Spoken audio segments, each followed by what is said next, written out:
Então, assim, a gente tem os anos 80, por exemplo, se a gente fala de direitos humanos, em territórios de favela, por exemplo, a gente tem, nos anos 80, a gente tem uma favela que, a gente pode dizer que a gente tem uma favela romântica.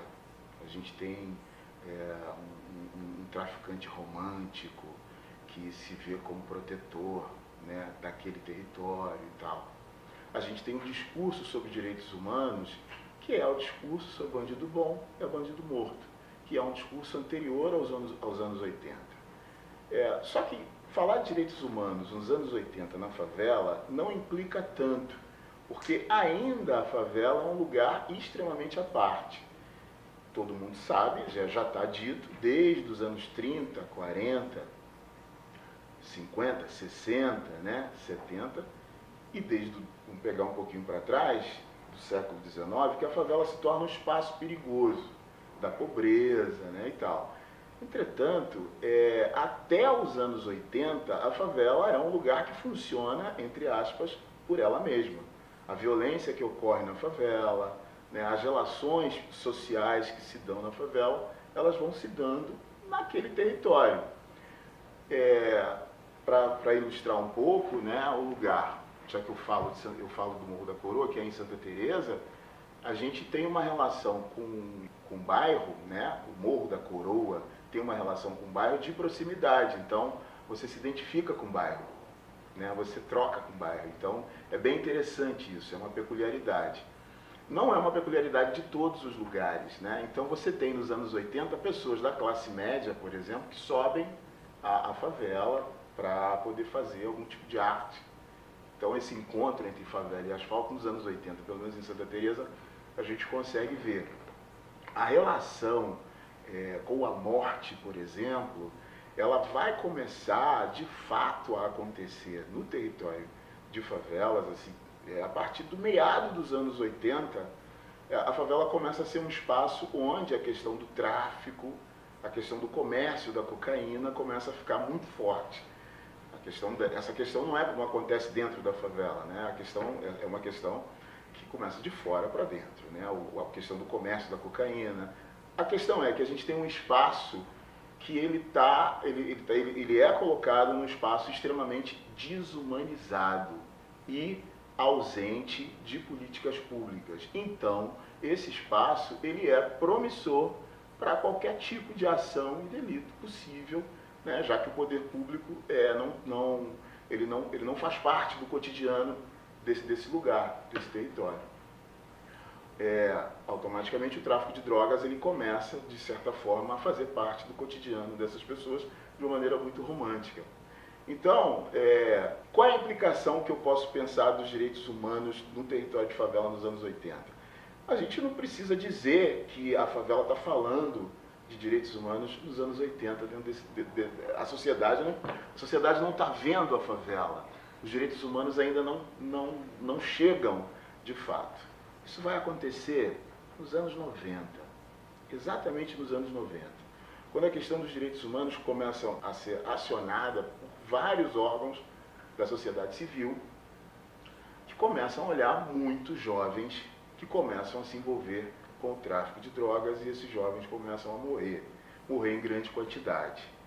É a partir daí que a questão dos direitos humanos começa a fazer parte desse território. O que vai acontecer, né, na verdade? Nos anos 90, há uma perda de memória na favela. Aquele traficante romântico ou está preso ou morreu, certo? Quem fica, talvez, sejam os seus herdeiros, o seu filho, o seu afilhado, que talvez entre no tráfico querendo vingar a morte daquele. Isso tem tudo a ver com a temática dos direitos humanos, né? É uma relação muito particular, as relações particulares do território de favela, né? E aí, o que acontece é que, na verdade, a herança da moral, a herança do bom comportamento, mesmo você sendo traficante, de não deixar uma pessoa te ver armado, fumar maconha na porta de casa, né, ou entrar para o tráfico, isso ainda é um problema na favela. Entretanto, há uma perda de memória porque é um jovem, totalmente sem referencial naquele lugar. Então a favela se torna, por várias questões, não em função da própria favela, mas de todo o ambiente internacional, de toda a conjuntura social, a favela se torna um espaço propício para a violência. O aumento do tráfico de armas também, o aumento do tráfico de drogas, a ausência de políticas públicas, tudo a ver com a questão dos direitos humanos, elas começam a ser muito, muito, muito profundas nesse lugar. A ausência de uma intervenção do Estado, e aí eu falo dessa forma, né? Outras pessoas podem dizer que, na verdade, o problema seria a sociedade civil, pela sociedade civil resolver e falar de um Estado mínimo. Eu não estou falando de Estado mínimo, eu estou falando da necessidade do Estado intervir, né? A nossa realidade, sob o meu ponto de vista, é outra, e a gente precisa do Estado para resolver isso. E a favela tem essa ausência do poder público durante muito tempo. Então ela se torna profundamente um espaço violento. A partir daí, o que a gente tem, se a gente for pegar os anos do século XIX, por exemplo, se você pega o início do século, por exemplo, se você pega Ave Maria no Morro, né, aquelas músicas que falam, pois quem mora lá no morro, vive pertinho do céu e tal. Várias questões a gente tem que falar sobre isso. A questão é que como que a favela é vista nesse período e como que a favela é vista nos anos 90. Enquanto Noel Rosa subia ao morro para trocar uma ideia, desenrolar até o samba dele com outros, e era até criticado, né? E aí ele faz até a música dele, né? Porque ele recebe uma crítica de um compositor que é da favela. Eu não vou me lembrar, eu me lembro mais dele fazendo a crítica. Quem é você que não sabe o que diz? Meu Deus do céu, que palpite infeliz. Salve Estácio, Salgueiro, Mangueira, Oswaldo Cruz e Matriz. Ele está fazendo uma crítica que ele também sabe fazer samba, só que ele está dialogando com a favela. Isso é legal. Enquanto isso acontecia nesse período, nos anos 90, a favela volta com muita força a ser um lugar, um espaço hostil. O termo que é usado hoje, né? Território hostil pelo processo, pelos interventores, né? Um território que, na verdade, se ele é hostil, quem é hostil nesse território? Então, nesse momento dos anos 90, o diálogo cessa e a violência por parte do Estado começa a ser cada vez maior. A violência dentro da favela também, que é a guerra de facções.